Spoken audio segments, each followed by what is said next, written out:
दोस्तों, स्वागत है आप सभी का मेरे चैनल पर। और मेरा नाम है सौम्या व्यास। जैसा कि आप लोग थंबनेल से समझ गए होंगे कि आज का जो टॉपिक है वो है एमपीपीएससी के उन स्टूडेंट्स के लिए जो कि बिगनर्स हैं और अभी अभी ग्रेजुएशन जिनका हुआ है या फिर 12th हुआ है, तो वो लोग एमपीपीएससी के लाइन में जाना चाहते हैं। तो उन लोगों की काफ़ी सारी क्वायरीज रहती हैं जो कि कमेंट बॉक्स में आती हैं। पर मैंने सोचा कि इस पर एक वीडियो बना देती हूँ छोटा सा, ताकि सबके जितने भी डाउट्स होते हैं वो सब सॉल्व हो जाएंगे एक ही वीडियो में।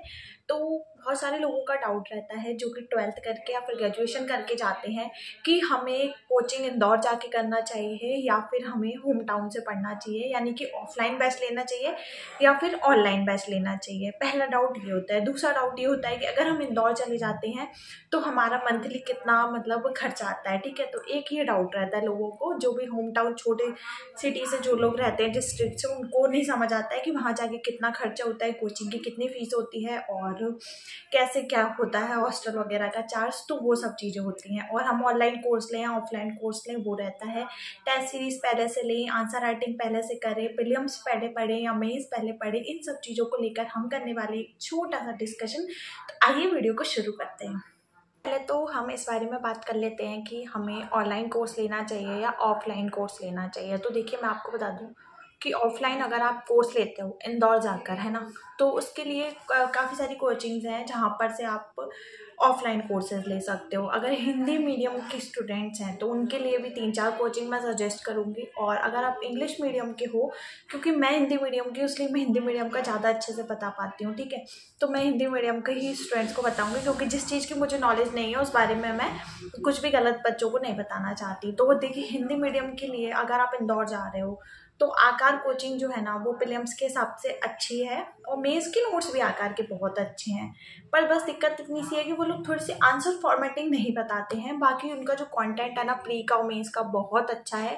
और अगर हिंदी मीडियम के स्टूडेंट जितने भी हैं ना वो आकार आईएएस कोचिंग को प्रेफर कर सकते हैं। और भी काफ़ी सारी कोचिंग्स हैं मार्केट में, नई, पर आकार जो कोचिंग है ना उसके नोट्स बहुत अच्छे हैं और वो लोग प्रीलिम्स बहुत अच्छा करा देते हैं और मेंस का जो कंटेंट है वो भी उनका बहुत अच्छा है। बस आपको आंसर राइटिंग अगर करनी है तो आप आंसर राइटिंग के लिए अलग से, अगर आप ऑफलाइन जा रहे हो, इंदौर रहकर पढ़ाई कर रहे हो, तो आंसर राइटिंग के लिए आप अलग से कोई क्लास ज्वाइन कर सकते हो आंसर राइटिंग करने के लिए।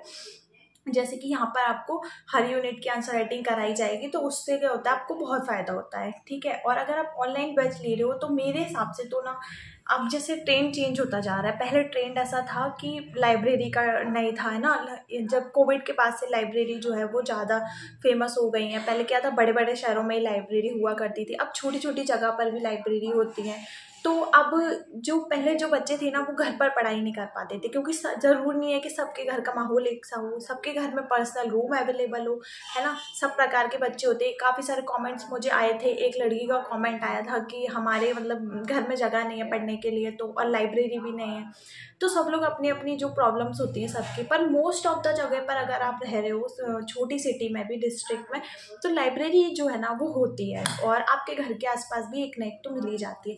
तो आप लोग है ना, मतलब अब ट्रेंड चेंज हो रहा है। अब इंदौर जाने का जो ट्रेंड है ना यार, वो लोग वही लोग फॉलो कर पा रहे हैं जिनके पास फाइनेंशियली जो है ना वो बहुत अच्छे हैं, मतलब फाइनेंशियल बैकग्राउंड बहुत अच्छा है उनका। क्योंकि एमपीपीएससी एक ऐसा एग्ज़ाम है जिसमें आपको पता नहीं होता है कि आपका फर्स्ट अटैम्प्ट निकलेगा या नहीं निकलेगा, है ना। 1 नंबर से भी रह जाता है, 2 नंबर से भी रह जाता है, कभी कभी निकल जाता है, फिर तो मेंस रुक जाता है ना। तो आपको बहुत टाइम तक, लंबे टाइम तक अगर आप इंदौर रह के पढ़ाई करो, उसके लिए आपका फाइनेंशियल बैकग्राउंड, जो फैमिली का जो बैकग्राउंड होता है वो बहुत अच्छा होना चाहिए।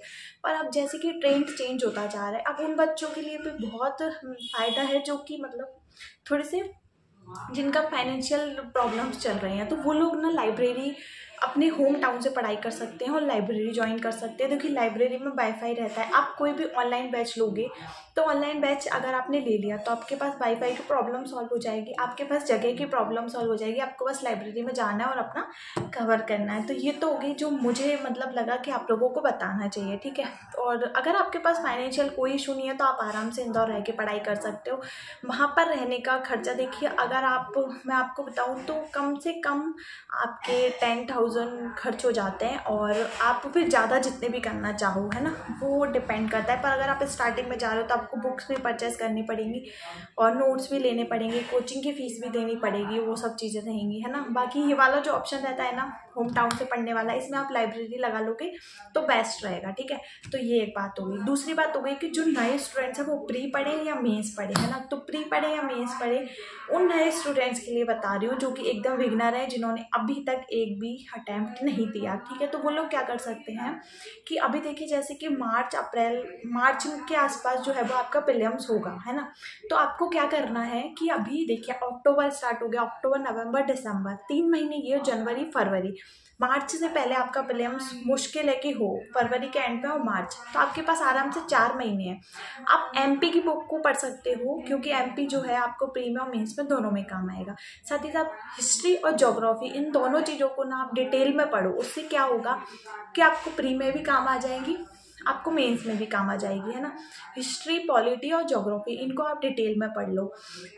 और आप मेंस के वो सब्जेक्ट मत पढ़ो जो कि आपके कॉमन नहीं है ना, जो कि मेंस में आने हैं, क्योंकि आपका पहला अटेम्प्ट है तो आपको प्री को भी अच्छे से प्रिपेयर करना है, इसलिए आप वो सब्जेक्ट्स मत पढ़ो जो कि कॉमन नहीं है। और मेंस की प्रिपरेशन आप प्रीलिम्स के बाद करो, क्योंकि अभी आप फर्स्ट अटेम्प्ट दे रहे हो और 4 महीने हैं, तो आपको प्री भी बहुत अच्छे से तैयार करना है। पर उसके साथ साथ आप मेंस के कुछ सब्जेक्ट तैयार कर सकते हो, जैसे हिस्ट्री वाला, ज्योग्राफी वाला, पॉलिटी वाला, ये जो पार्ट है ना, इकोनॉमी वाला, ये आपको प्री प्लस मेंस दोनों में काम आएगा, और इससे आपका मेंस जो है ना वो बहुत हद तक कवर हो जाएगा पहले से।